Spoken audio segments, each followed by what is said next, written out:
how long after New Year this is going to go up, so I don't know why I said that, because I'm being a bit ambitious.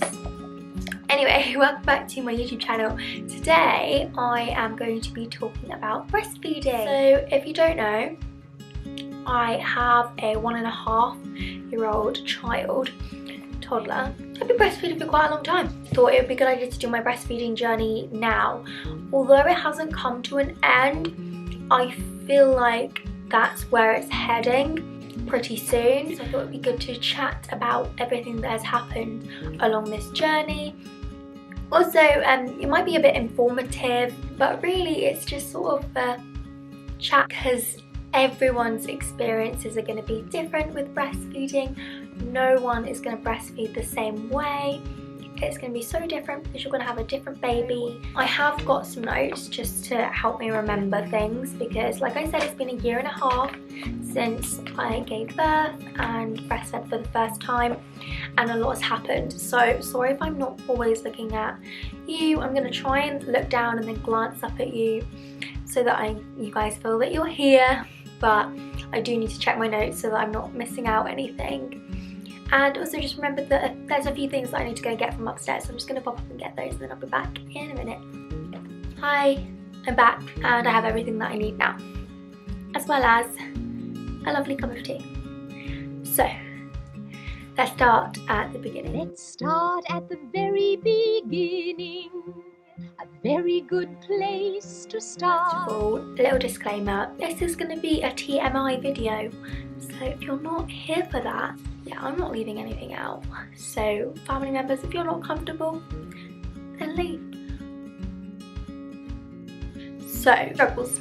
Well, when I first, the moment after I given birth, I thought that it would be like, oh, we're just going to latch and have straight away, but as I just fell asleep, and didn't wake up for the entire night.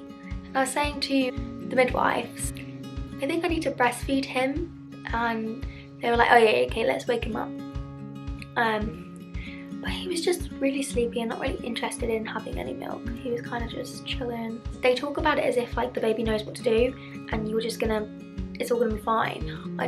We never spoke about breastfeeding before I gave birth. I literally thought it was just gonna be natural, it's just gonna happen. I didn't realise that it was so hard, and I think that also opened my eyes to why so many mothers don't breastfeed, or do choose to breastfeed but then decide that it's not for them. You know, I never realised just how hard it was, and this is where my strong mindset was the only thing that got me to continue. It was to the point where everything was telling me to stop, but I kept going and kept pushing through because I was completely determined and I had every stepping stone. So I'm going to talk a bit about that. At the hospital, we were just trying to get the latch right. I went home still unsure that it felt right. So I went home, continued. The agony that I was in, I was just constantly crying and just, it was so painful, and yet it still felt so magical and natural, and I just felt incredible that I could feed him. And then I was still having problems, and we're very fortunate in our area that we have a lot of support for breastfeeding mothers, and I do wish I'd sought a lot more of that help, and instead I just went to the children's centre to talk to nursery nurse workers, health visitors, for mothers to just drop in. It's like a drop-in clinic for breastfeeding, and I went, and it was really good. It was really helpful. They got to see you and watch you feed, give you tips, things like that. But after the 3rd visit, things just still weren't, there wasn't a click. So what happened is I was referred to the breastfeeding consultant. I went, this was 50 minutes away from me, which is a lot when you've got a newborn. First time mum, I wanted to get it sorted before I started university basically. I think a lot of why I had the pain as well was because it's not recommended that you express before 6 weeks. I was in the position where I didn't really have a choice, and I needed to express to have milk in the freezer ready for when I started university, because I didn't want to be having to pump on the week that I was going, because I thought that was going to be too difficult, too time consuming, and my supply, building that up, if I hadn't done that for the first month, I wanted to have an oversupply so that the expressing wouldn't be as hard on myself, because I needed to express while I was at university. I was adamant that I wasn't going to give formula and that I was continuing to breastfeed exclusively. Because of that, I think that caused a lot of pain. The more you express or have your baby feed, the more that you produce, and so the more I was expressing, the more my body was producing, because it thought that's how much my baby needed, which meant that if I didn't express, and I didn't always, because it's not fun, that is not, you get engorged, which is where your boob literally fills up with milk. It feels so hard, like a rock, and it's so sore, and the only way to get rid of it is to have your baby drink or to express. Unless you can get clogs where the milk clogs the ducts, and that happened to me a lot, where there was like lumps of milk that I could feel in my breast, and it was so severely painful and nothing was really working to get rid of it. And yeah, it wasn't great. While I'm on the talk of expressing, night, do you want to come see my holy bra? Jacob, look.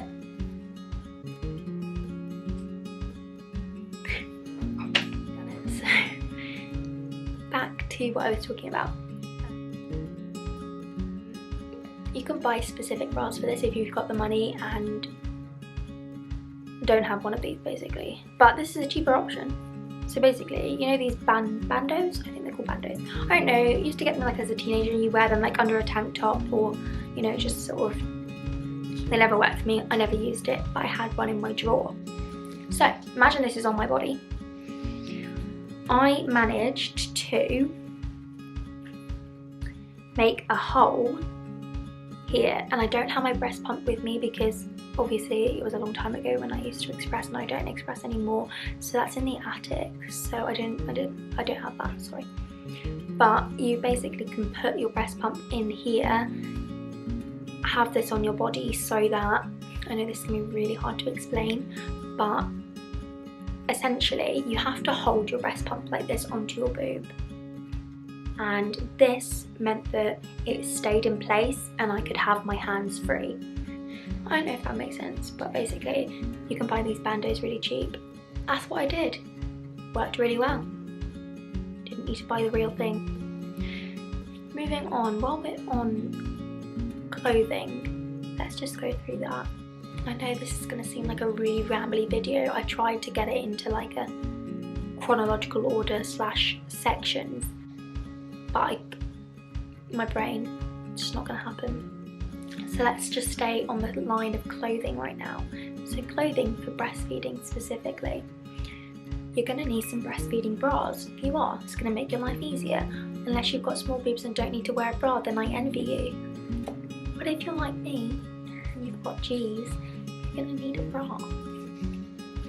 Well, I don't know, unless you're not conforming to all that society stuff, then good on you. But my back would kill. Breastfeeding bra. I bought a really expensive one from Jojo Mama. I really love it. But I also bought the exact same. The material, be it, is a little bit thinner and the other one's a bit sturdier. But this one did the job. And they have padding for it. I took the padding out just because I didn't really like it. But you can put padding in it.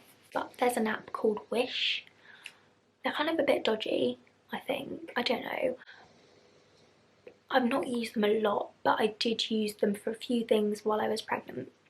Just because I was bored being pregnant, lying around, and was like, I've got all the time to wait for my baby to come. So I just ordered them. Came pretty quick. Exactly the same as the Jojo one. For that ethical buying, but at the same time, I hate the extortionate amount of cost they put on things for expectant mothers, and you think you've got to have them because everyone else does.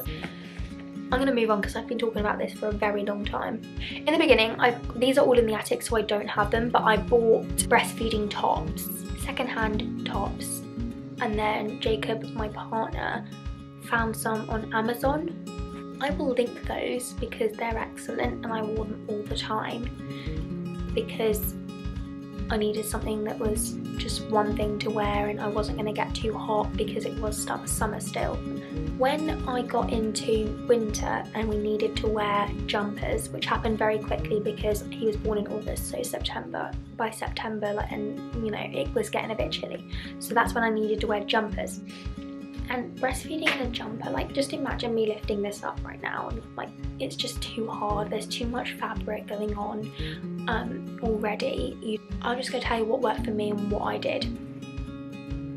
Picked up these secondhand from like a mum to mum market. We have them down here where it's like a parents sell stuff for parents basically. Vests, you'll need a breastfeeding vest. Looks like this. This one's from Jojo, but I didn't buy it from Jojo, I got it for £1 like I said. This goes on onto your jumper. Okay, you wear the breastfeeding bra, you wear the bra, then you wear this, okay, underneath your jumper. And how it works is you just unclip, pull down, and then obviously you just pull down the bra as well, and then your boob's there. Does that make sense? They were like a lifesaver for me. Really, really handy. I got that one in the white, I've got it in black. Oh, and I've just realised I probably should have mentioned the reason why I think that I had the engorgement was because I didn't leak. I don't know how much you know about breastfeeding, but basically, so I'm going to just stretch my legs. Do you like my Christmas pyjamas? Oh. Basically, your boobs leak milk, which is why you have breast pads to soak up the milk. You pop them in your bra, they soak up the milk. Never used them once. My friends who are here like, oh my god, my boobs are leaking so much, I've filled up 3 breast pads. Like, it would come through their shirts, and that's so normal. That's what most mothers had, but I didn't have that. I never leaked. I think it actually contributed to the pain and engorgement that I had because my boobs weren't releasing any of the milk. They're just keeping them in there the whole time. So yeah, there was that. I know I've talked a lot about practicalities and difficulties. Like I said at the beginning, I'm now breastfeeding still at 1.5 years old. So how am I doing that if I've had such a bad experience? After 4 months of breastfeeding, which is a long time, things started to go really well. I had one last hurdle at 4 months to overcome, and that was I felt like things were going so well. Went to the breastfeeding clinic just to explain that there were still a few issues, but it wasn't painful anymore. He wasn't falling asleep on the breast, which was, it seemed like it was a bit young for him. When they're a newborn, they'll feed and then they'll get to the end of the feed and fall asleep because the milk releases the sleepy hormone. That decreases as they grow in age. They start to feed and then they'll be awake before they fall asleep, if that makes sense. The routine of feeding changes, and what happened is he was not falling asleep, and I thought, oh, he should still feed long enough to fall asleep, and yet it wasn't painful and things were going really well, and he seemed so happy. Like, he was super happy, thriving and reaching all his milestones and things like that. So I just went and just chat to them about it. One of them was like, oh, it's absolutely fine, don't worry about it. The other was like, he's dropped on his centile and I'm a bit concerned. So basically what that means is they do it on a chart which increases in a centile.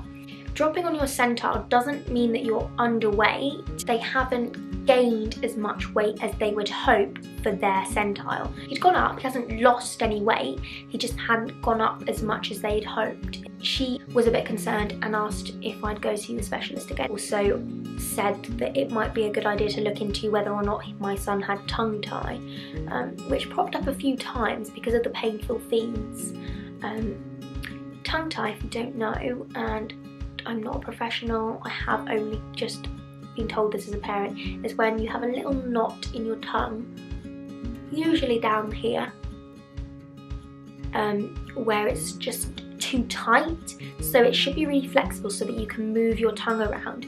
So in some babies that have tongue tie, that little bit of the tongue here is just too short, so the tongue can't move up enough. So when you're breastfeeding, the tongue needs to go like this, and with a tongue tie baby they can't reach far enough. Ezra used to stick his tongue out all the time, so we knew that that couldn't really be true because he could push his tongue out and constantly was putting his tongue out really far. So went to the breastfeeding specialist. Can I just mention, this woman has qualifications but has never breastfed. I'm sorry, but I feel like you have to have breastfed to be able to give advice on breastfeeding. That's my personal opinion, but it's like me saying I'm going to tell you how to cook a risotto, but I've never cooked a risotto. I'm going to give you advice on how to write a book. I've never written a book. It just doesn't make sense to me, but hey ho. Just mentioning that because I think it's important for the story. So basically, she was saying, oh yeah, he's got tongue tie, here's all the leaflets, go away, have a think about it, you know, like it's just a really small operation, it's not gonna like be a big deal. And then I just kind of questioned her and said, so the feeding isn't painful anymore, he's thriving, he's a really happy boy, if he wants more milk, why wouldn't he ask for it? I've always breastfed on demand, never not said that my child could have a feed. So I said he would ask for milk if he was hungry. Like, I don't really understand how, if he was still hungry, he wouldn't be whingy. Like, if he was happy and content, that means that he's happy and he doesn't need any more milk. I'm pretty sure if your baby's hungry, they'll let you know. I didn't say that to her, I'm just saying for you guys, like, you're gonna know. This is what her reply was to that. Well, if I put myself on a diet, I'd be hungry for 3 days, but after that I'd get used to it. I just sat there like, She literally just said that I had been starving my child to the point that he was then used to the amount that I was giving him rather than asking for more. He was just used to how much he was getting. I felt really judged, I guess, as well. Like, I was trying to explain to her that I feel like there's nothing wrong, and yeah, he has dropped on his centile, but I don't think that we have anything to worry about at this moment in time. So I just continued as I was, tried to put it at the back of my mind and forget about it, and decided a week later to go to my GP, and said to my GP, explained the whole situation, kind of broke down to him, was crying and saying what this woman had said, and he agreed that she handled it the wrong way and that he was happy and thriving, and he did all the checks and measurements and things like that, and everything was okay. He weighed him again, said he was absolutely perfect, and that if I didn't think that there was anything wrong, then there was no further action to be taken on the tongue tie. So I explained he possibly could have tongue tie, but this was I was saying to him that I would rather go private if it was the case because of the way the breastfeeding specialist handled it, and I didn't want to go all the way to London to do the procedure. Obviously I'm going to go if my child's got it, I'm not going to deny them that just for the practicalities, but I didn't feel like it was an issue, which is why it felt like I was being attacked by the specialists who were saying that I needed to go and do this tongue tie procedure. They weren't certain that he had it as well, and I didn't want to go through the procedure without certainly knowing that he had it, because why would I inflict that pain upon him if he doesn't need it? So I'm going to move on and just say that everything was resolved, and that's when breastfeeding became brilliant. I was really happy, I was really grateful for all of the really nice feeds that we were having and the experience and the bonding, and was really in a good place with it all. I was going to university and I would express on the way home in the car. So I would drive with my boob attached to a pump in the car, which probably looked weird on the motorway, but gotta do what you gotta do. So I'm just going to talk about a little bit about how the breastfeeding gradually came to a stop.